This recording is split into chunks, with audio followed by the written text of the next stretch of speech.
Bonjour, je suis ravie de faire mon tirage l'audace de l'âme pour cette semaine qui arrive. Ça y est, nous rentrons dans le vif du sujet. L'été, avec l'arrivée du 1er juillet, est pleinement là cette fois-ci.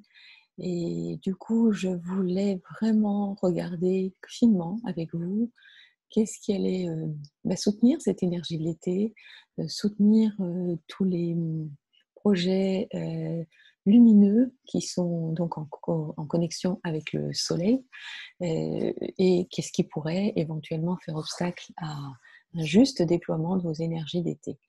Donc la première carte que je vais tirer, donc avec sur une des 52 cartes, va nous exprimer quelle est la tendance qui va venir pour la semaine, quelle est la tendance énergétique et en quoi il y aura peut-être des résonances pour vous. Donc, le voici ici et maintenant. C'est la carte du trou de la serrure. Alors, le trou de la serrure, comme son nom l'indique, c'est un espace de, on va dire, d'ouverture. Pourquoi? Parce que serrure dit porte et dit ouverture de porte. Et parfois, on n'a pas la clé pour ouvrir la porte, on a juste l'opportunité de regarder à travers le trou de la serrure. Dans le jeu L'audace de l'âme, le trou de la serrure est véritablement orienté vers l'extérieur. C'est-à-dire qu'il est dit dans le texte qui correspond à cette carte que usuellement les personnes regardent à l'intérieur d'une pièce. Et là, la proposition, c'est plutôt de regarder vers l'extérieur, regarder plus largement, l'horizon élargi. Donc, d'une pièce vers l'extérieur. La métaphore de la pièce, ça pourrait être mes limitations, ça pourrait être mes croyances, mes pensées. Et l'ouverture vers l'extérieur, vers quelque chose de plus vaste, eh ben, c'est de regarder le paysage entier. C'est-à-dire, moi, individu, je me vois en tant que personne limitée. Or, il existe un univers si vaste et si large que je peux bénéficier de toute une succession de possibilités, toute une ouverture qui me dépasse largement et qui m'appelle quelque part. Donc je trouve que cette carte, en termes d'énergie de départ, va particulièrement avec le démarrage d'un été parce que c'est souvent les horizons nouveaux qui sont proposés. Donc on va voir ce qui pourrait gêner l'accès à cette ouverture, à cet environnement plus vaste, au paysage, on va dire, élargi. Donc je me propose de prendre la carte de l'obstacle. Et la carte de l'obstacle, c'est les profondeurs. Alors, pourquoi les profondeurs pourraient faire obstacle avec l'ouverture? J'ai envie de dire que les profondeurs, c'est assez subtil comme carte à comprendre. Et d'ailleurs, je vous la remonte parce que vous avez là, vous voyez des couches, différentes couches, et une espèce de trou noir là. Alors, cette carte indique, alors dans le sens de l'obstacle, c'est plutôt à comprendre comme je suis responsable de ma couche à mon niveau, parmi une succession de strates qui vont construire l'humanité. Et ça pourrait être la pression trop forte, à voir en termes d'obstacles et non pas d'opportunités. Ça pourrait être la pression que vous vous mettez à passer un super été, à vouloir faire des grandes choses, à vouloir que cet été, d'autant plus qu'il y a eu le confinement avant, soit, on va dire, extraordinaire. Alors, ça ne veut pas dire qu'il ne sera pas extraordinaire, mais ça veut dire peut-être méfiez-vous de vos attentes trop fortes qui pourraient vous amener vers de la déception. Ce que vous ferez, vous le ferez et ce sera parfait ainsi et vous inscrirez quelque chose de juste et de bon en vous.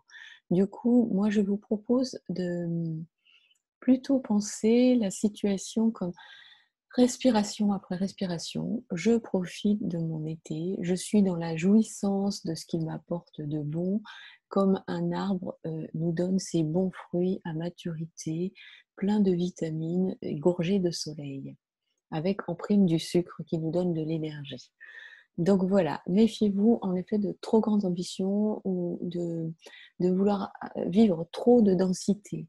Vous savez, la densité, elle peut être vraiment dans quelque chose de subtil et qui est déjà là, sous la main. Parfois, on habite une région merveilleuse et on ne s'en rend pas compte, hein.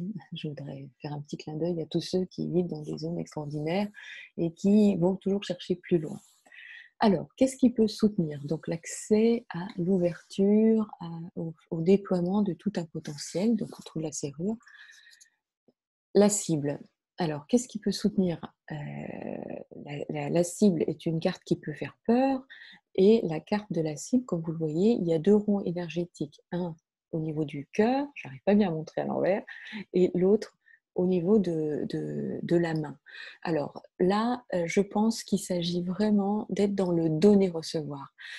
Vous avez le cœur de la cible qui est du côté du donner, je donne avec amour, je me déploie avec amour, je rayonne pour mon environnement et avec la main, je donne aussi, mais la main, c'est aussi pour recevoir, prendre et le cœur peut recevoir. On dit des fois, j'ai le cœur touché, je suis touché par cette personne.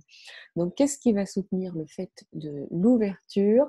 Eh ben, c'est justement quelque chose autour de l'équilibre entre le donner et le recevoir.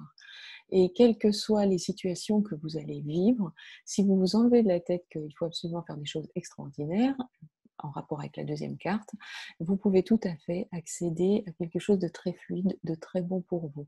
Je donne et je reçois. Et en soi, c'est déjà un voyage, c'est déjà une ouverture, puisque dans chaque échange énergétique du côté de la relation, eh ben, il se passe quelque chose de bon pour vous et de bon pour les autres.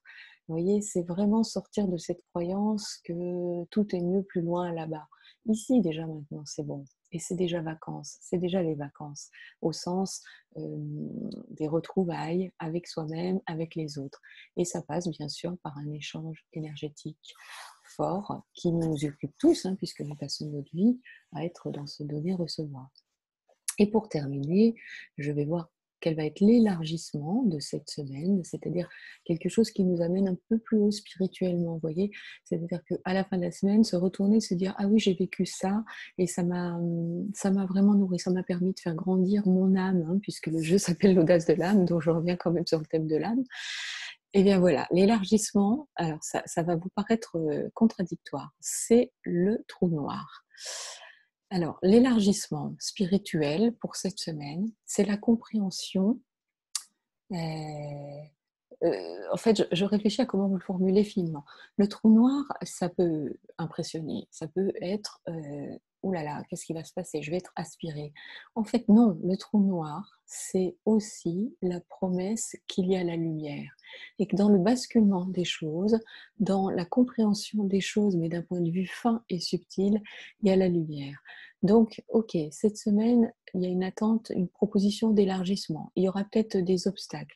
Il y a vraiment une compréhension à se dire que c'est ici maintenant que ça se passe déjà, à condition d'ouvrir mon cœur, et la lumière est au bout. Donc, s'il y a une sensation de noirceur et de difficulté, sachez juste que c'est pour mieux mesurer la chance que vous avez d'être en vie, la chance que vous avez d'être entouré, la chance de pouvoir progresser pas après pas, et pour mesurer toute la lumière que vous auto-générez en croyant plus en vous finalement, et en votre mouvement de vie, en votre possibilité d'élargissement intérieur. Donc c'est vraiment avec ça que vous êtes attendu pour, on va dire, être dans quelque chose d'une croissance avec vous-même, d'une croissance spirituelle. Voilà, j'espère que ce tirage vous aura plu. J'espère aussi que vous allez passer une belle semaine de compréhension de vous-même, plus loin, plus fort. N'hésitez pas à faire des commentaires si vous le souhaitez. Vous pouvez aussi me poser des questions sur la page Facebook du jeu L'Audace de l'âme. Et puis surtout, prenez soin de vous et prenez soin de vos proches. À très bientôt.